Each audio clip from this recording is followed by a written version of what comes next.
हमारी साइकिल है फर्राटेदार, लेकर जाती हमको गांव के उस पार। ओहो, निकला हूँ मैं करने दूध का व्यापार। मनसुख सुनीता चाची के घर के बाहर साइकिल रोकता है और घंटी बजाता है। काकी, आ जाओ, दूध ले लो। लाओ भाई, आज जरा आधा लीटर दूध ज्यादा दे देना, मेरी बिटिया को खीर खाने का मन है। हाँ हाँ, अभी ले लो, बढ़िया सी खीर बनाकर खिलाना बिटिया को। मनसुख फिर से साइकिल लेकर दूसरे घर दूध देने चला जाता है। अरे मनसुख भाई, ये लो तुम्हारे दूध के पैसे, आज महीना पूरा हो गया ना? हाँ दीदी, लाओ दो, आपका हिसाब एकदम साफ रहता है, आप एकदम समय पर पैसे दे देती हो। अरे मनसुख भैया, तुम गांव में सबसे सस्ता दूध देते हो और रोज समय पर भी आते हो, तो फिर हमारा तो फर्ज बनता है ना कि तुम्हें समय से तुम्हारे पैसे दें। अरे आपका धन्यवाद दीदी। अच्छा, मैं चलता हूँ। हाँ, इस दूध वाले की ज्यादा तारीफ नहीं कर रही थी तुम?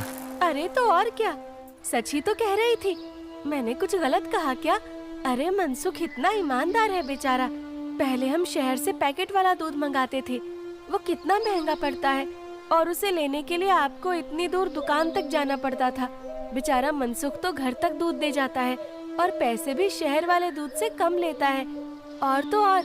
अरे बस बस भाग्यवान, और ना बताओ, मैं समझ गया कि मनसुख बहुत बेचारा और ईमानदार है।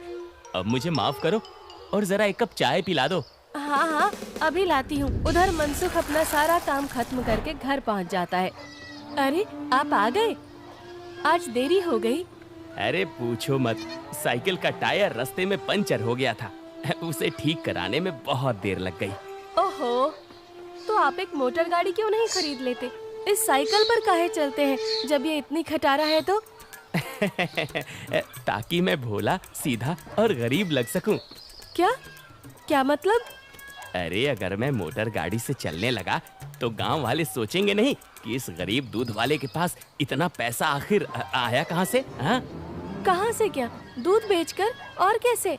मनसुख उठकर खड़ा होता है और सीधा अपने तबेले में जाता है, जहां मीना ने जानवरों का ताजा दूध निकाल कर रखा था। लेकिन सबको पता है कि सिर्फ दूध बेचकर कोई मोटर गाड़ी खरीदने के लायक नहीं हो जाता है। मनसुख ताजा दूध निकालकर उसमें अरारोट मिलाने लगता है। अरे रुकिए रुकिए, ये दूध तो हमारे इस्तेमाल का है, इसमें अरारोट क्यों मिला रहे हैं? अरे मूर्ख औरत, कितनी बार तुमसे कहा है कि हमारे इस्तेमाल का दूध अलग रखा करो। यहाँ तबेले में मैं सिर्फ बेचने वाला मिलावटी दूध ही रखता हूँ। जी जी, माफ करिएगा, अभी हटा देती हूँ। गांव वालों की सोच के विपरीत मनसुख राम तो एक बहुत ही लालची और चालाक दूध वाला था। मीना दूध हटाकर ले जाती है और मनसुख हंसता हुआ खुद से कहता है, गांव वालों की नजर में मैं एक बेचारा गरीब दूध वाला हूँ, तो वही रहने दो। मेरा असली चेहरा कभी किसी के सामने नहीं आ पाएगा। और मैं ऐसे ही मिलावटी दूध बेच बेच कर बहुत सारा धन जमा करता रहूंगा। मनसुख की धोखेबाजी की गाड़ी ऐसे ही मजे से चल रही थी। एक दिन उस गाड़ी में सवार होने के लिए कुछ और यात्री भी आ गए। एक दिन मनसुख साइकिल से दूध बेचकर वापस घर जा रहा था और फिर से उसकी साइकिल पंचर हो गई। अरे ये खटारा तो नाक में दम कर रखी है, फिर से इसको बनवाना पड़ेगा। मनसुख छोटू पंचर वाले की दुकान पर जाता है। अरे भैया, फिर से आ गए आप?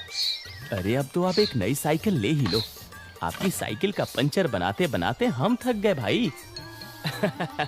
अरे कहाँ छोटू भाई, घर में दाना पानी चल जाए वही बहुत है, अब कहाँ नई साइकिल खरीदेंगे हम जैसे गरीब। छोटू साइकिल ठीक करने लगता है और मनसुख वहीं खड़ा रहता है। बगल में एक भजिया वाले की दुकान थी। अरे भैया, इसे ठीक करने में 15-20 मिनट लगेगा, आप कब तक खड़े रहेंगे? जाइए सामने जाकर भजिए वाले की दुकान पर बैठ जाइए ना। अच्छा ठीक है, जब काम हो जाए तो मुझे बुला लेना। मनसुख भजिया वाले के पास जाकर कहता है, लाओ भैया, जरा एक प्लेट भुजिया खिलाओ। हाँ भैया, अभी लो। मनसुख के ठीक सामने दो आदमी बैठे हुए थे। दोनों कुछ विचित्र से दिख रहे थे, जैसे वसूली करने वाले गुंडे हों। मनसुख जरा संभल कर बैठ जाता है। अचानक से उनमें से एक आदमी को जोर से खांसी आने लगती है। अरे कैसी भजिया बनाई है तूने? नालायक! अरे अरे, क्या हुआ भैया जी? अरे जल्दी पानी लाओ। अरे भैया पानी तो खत्म हो गया है, मैं अभी कुएं से लेकर आता हूँ। तो क्या खो, तब तक मैं खांसता ही रहूंगा। मनसुख जल्दी से उठकर अपनी साइकिल में लगे कैन से थोड़ा दूध लेकर आता है।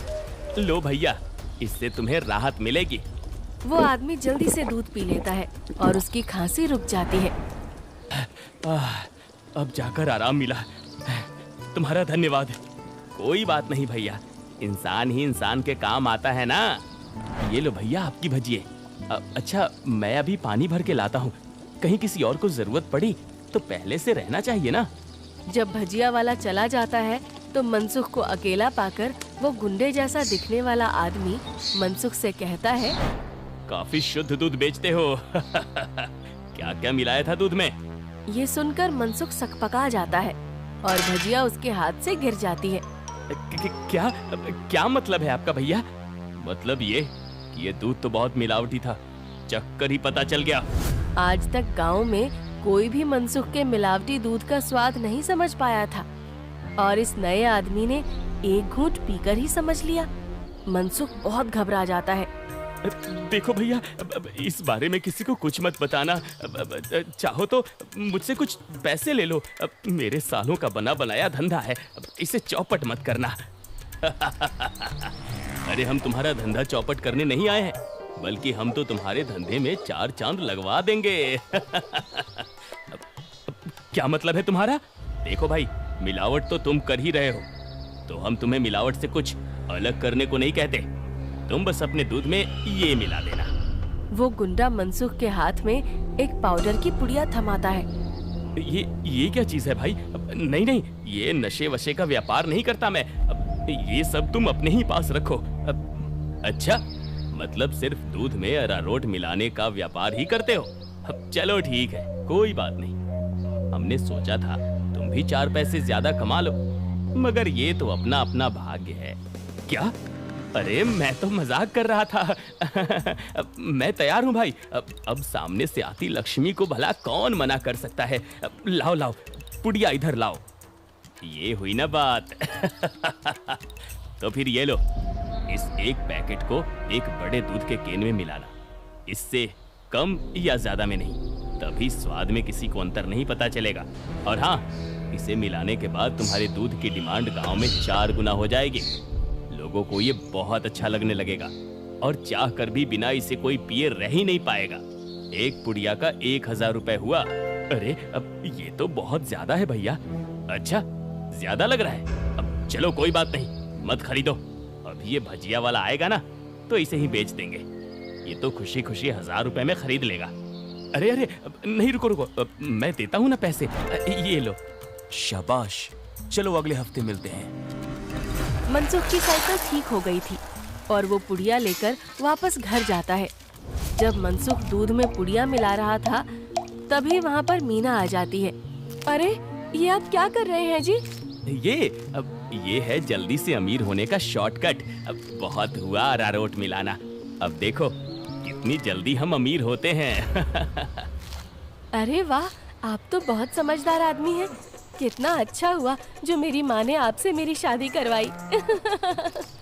अच्छा, काश मैं भी ऐसा ही कह सकता, भाग्यवान। जी क्या? मैं समझी नहीं। नहीं नहीं, कुछ नहीं। अच्छा ठीक है, मैं खाना बना रही हूँ, आप जल्दी से हाथ मुंह धोकर आ जाइए। 1 हफ्ता बीत गया और मनसुख के दूध की डिमांड वाकई में बढ़ गई थी। उसे अच्छा खासा मुनाफा होने लगा था और उसका लालच भी अब 2 गुना हो गया था। मुझे कम से कम 10 पुड़िया दे दो, लेकिन हमेशा संभल कर इसका इस्तेमाल करना। कुछ भी हो जाए, हमने जितना बोला है उससे ज्यादा पाउडर मत मिलाना दूध में, वरना लेने को देने पड़ सकते हैं। हाँ हाँ, मैं ध्यान रखूंगा। मनसुख रोज की तरह सुनीता काकी के घर में दूध देने जाता है और आवाज लगाता है, काकी आ जाओ, दूध ले लो। मनसुख के आवाज लगाने पर अंदर से सुनीता काकी की जगह एक जवान लड़का आता है। लाओ भैया, दूध मुझे दे दो। अरे आप कौन है? आपको पहले तो कभी गांव में नहीं देखा। अरे मनसुख, ये मेरा भतीजा है, अपने पिताजी के साथ यहाँ कुछ दिनों के लिए छुट्टी पर आया है। अच्छा, छुट्टी पर? शहर में क्या नौकरी करते हो भैया? पुलिस में हूँ। पुलिस का नाम सुनते ही मनसुख घबरा जाता है और उसके हाथ से बर्तन छूट जाता है। सारा दूध नीचे गिर जाता है। अरे अरे, ये क्या हो गया? ये दूध कैसे गिर गया? वो गलती से हाथ से बर्तन फिसल गया था काकी। कोई बात नहीं, दूसरा दूध दे दो। अरे नहीं, आज तो दूध खत्म हो गया है काकी। मैं कल आता हूँ ना। अच्छा, अब मैं चलता हूँ। इतना कहकर मनसुख जल्दी से वहाँ से भाग जाता है। मनोज और सुनीता दोनों को मनसुख की ये हरकत बहुत अजीब लगती है। ये इसे क्या हो गया? इसने ऐसा तो पहले कभी नहीं किया। होगी जरूर कोई बात। खैर चलिए अंदर चलते हैं बुआ जी। आज तो बाल बाल बचा। कहीं उस पुलिस वाले को सच का पता चल जाता तो आज तो मैं गया काम से। बाकी की जिंदगी जेल के अंदर काटनी पड़ती। उफ। अरे क्या हुआ जी? आप ऐसे हाँफ क्यों रहे हैं? फिर से कुत्तों ने दौड़ा दिया था क्या? अरे चुप करो तुम। तुम्हारे ही बोलने की कमी है इस वक्त। अब जाओ यहाँ से। मेरे सर में दर्द हो रहा है, उसे और मत बढ़ाओ। क्या आप भी? मैं जब भी बोलती हूँ पता नहीं कैसे आपके सिर में दर्द होने लग जाता है। ओफो, तुम्हारे सामने आकर बैठना ही पाप है। मैं जा रहा हूँ यहाँ से। मनसुख गुस्से में घर से बाहर जाने लगता है और तभी वो देखता है कि सामने से मनोज चला आ रहा है। अरे दादा रे, ये वापस यहाँ क्यों आ रहा है? मनसुख जल्दी से वापस घर के अंदर भाग जाता है। देखा, नहीं रह पाए ना मेरे बिना। हाँ। अरे चुप करो तुम, जब देखो तब बकवास। क्या मैं अंदर आ सकता हूँ? जी आप यहाँ आइए आइए। हाँ, वो दूध गिर गया था ना, तो बुआ जी ने कहा कि आपके घर आकर दूध ले जाऊं। बड़ा विश्वास है उन्हें आप पर। मैंने कहा कि पास की किसी दुकान से जाकर दूध ले आऊं, लेकिन उन्होंने कहा कि मनसुख भाई के वहां से ही दूध लेकर आओ। अरे ऐसी बात है क्या? ये तो काकी का बड़प्पन है, वरना मैं तो बस मामूली सा दूध वाला हूँ। अच्छा, ऐसा लगता तो नहीं है। गांव में तो आपके बहुत चर्चे हैं। मैंने तो आज तक किसी आम दूध वाले का इतना नाम नहीं देखा है। थोड़ा घबराता है और फिर मीना से कहता है, इन्हें चाय वाय पिलाओ, मैं इनके लिए दूध लेकर आता हूँ। ये शहर से आए हैं, बहुत बड़े पुलिस वाले हैं। अरे वाह, आप बैठिए, मैं अभी आपके लिए चाय लेकर आती हूँ। मनसुख तबेले में जाकर शुद्ध दूध निकालता है। अरे अब मैं क्या करूँ? इसे मिलावटी दूध कैसे दूँ? और अगर एकदम शुद्ध दूध दिया तो फिर सुनीता काकी को स्वाद अलग लगेगा। ये तो मैं अच्छा फंस गया हूँ। मनसुख सोच विचार में डूबा था और उधर मीना चाय बनाकर ले आती है। गर्मा गर्म चाय और पनीर के पकौड़े खाइए। मनसुख तबेले से बाहर आकर बहाना बनाता है। अरे आज इतनी गर्मी है ना, जो भी बचा हुआ दूध था वो तो फट गया। माफ करना, आप इतनी दूर आए और दूध ही नहीं बचा। अरे चलिए कोई बात नहीं, आज हमारे नसीब में आपके यहाँ का दूध नहीं लिखा है तो कोई बात नहीं। वैसे भाभी जी ने बहुत कमाल की चाय और पकौड़े बनाए हैं। एकदम शुद्ध दूध और पनीर का स्वाद था। अब मैं चलता हूँ। मनोज इतना कहकर चला जाता है। पीछे से मनसुख चिढ़ते हुए मीना से कहता है, अरे क्या जरूरत थी पकौड़े बनाने की? अरे केवल चाय देती ना, उससे ज्यादा स्वाद नहीं देना था। छी छी, कैसी बातें करते हो? मेहमान तो भगवान होता है ना। ओफो, तुमसे बहस करना ही बेकार है। गुस्से में मनसुख चला जाता है। मनोज के डर से कुछ दिनों तक मनसुख किसी को भी दूध देने नहीं जाता और बीमारी का बहाना लगा देता है। ये क्या चल रहा है दूध वाले? तुम हमसे पुड़िया क्यों नहीं ले रहे हो? कहीं किसी और से सौदा तो नहीं कर लिया? अरे नहीं, गांव में एक पुलिस वाला आकर ठहरा है। उसके रहते मैं मिलावटी दूध नहीं बेच सकता।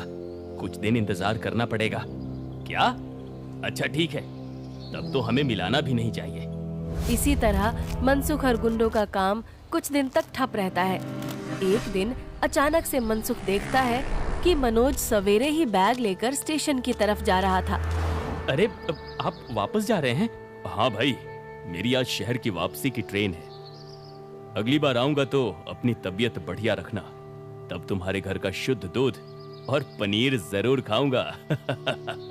इतना कहकर मनोज चला गया और मनसुख खुशी से तबेले में गया। चलो बला टली, अब फिर से काम पर लगता हूँ। मीना पहले से ही खड़ी दूध में पुड़िया वाला पाउडर मिला रही थी। अरे ये क्या चल रहा है? वो मैंने सोचा आप बहुत दिनों से काम पर नहीं गए हैं, तो आज आपसे कहूँगी काम पर जाने को। और ये पाउडर यहीं रखा था, सोचा मैं ही मिला दूं। मनसुख ने देखा कि मीना के हाथ में एक पुड़िया थी। अरे तुम अपने काम से काम रखा करो, ज्यादा मेरे काम में अपनी नाक मत घुसाया करो। हटो अब। मनसुख दूध की कैन लेकर चला जाता है। मीना चिढ़ते हुए जमीन पे पड़ी 4 और पुड़िया उठाते हुए खुद से कहती है, जब देखो तब चिल्लाते रहते हैं। इनका काम आसान करने पर भी चिल्लाते हैं। 5 पुड़िया दूध में डाल दी तो इन्हें तो आसानी हुई ना, कभी समझते ही नहीं। मनसुख दूध सारे गांव में बांटकर घर आ गया। उफ, इतने दिनों बाद आज काम किया, मैं तो बड़ा थक गया। जैसे ही मनसुख सुस्ताने बैठा, उसके कॉलर पर मनोज ने हाथ रखा। मनोज को देखकर मनसुख के होश ही उड़ गए। तुम यहाँ? अरे दूध वाले, नशे का तो ठीक है, मगर इतना नशा कौन मिलाता है दूध में कि पहली घूंट में ही आदमी का सर चकरा जाए? क्या ये क्या बकवास है? मैं नहीं जानता ये सब तुम क्या कह रहे हो। अब और तुम्हारी तो ट्रेन थी ना? जी हाँ, मगर मेरी ट्रेन कैंसिल हो गई है और आपकी ट्रेन का समय हो गया है। चलिए, अब आपकी ट्रेन सीधा हवालात में जाकर रुकेगी और रास्ते में आपके साथियों को भी सवार कर लेंगे। मतलब? मैं जैसे ही घर वापस गया, बुआ जी ने मुझे 1 गिलास दूध दिया। दूध पीते ही पता चला कि उसमें कितना नशा था और मेरे जाते ही तुम्हारी तबीयत एकदम ठीक हो गई। बस मैं समझ गया कि क्या हेरा फेरी कर रहे हो तुम। नहीं, कोई हेरा फेरी नहीं है, मैंने कुछ नहीं किया। जरूर किसी ने मुझे फंसाया होगा। शहर से मैंने अपनी टीम बुला ली है, बाकी की वो लोग करेंगे। फिलहाल तुम चलो मेरे साथ थाने, बाकी के सवाल जवाब वहीं होंगे। मनोज घसीटकर मनसुख को थाने ले गया और पूरे गांव को लालची चालाक दूध वाले का असली चेहरा दिख गया। मनसुख के साथ साथ उसके साथी भी पकड़े गए।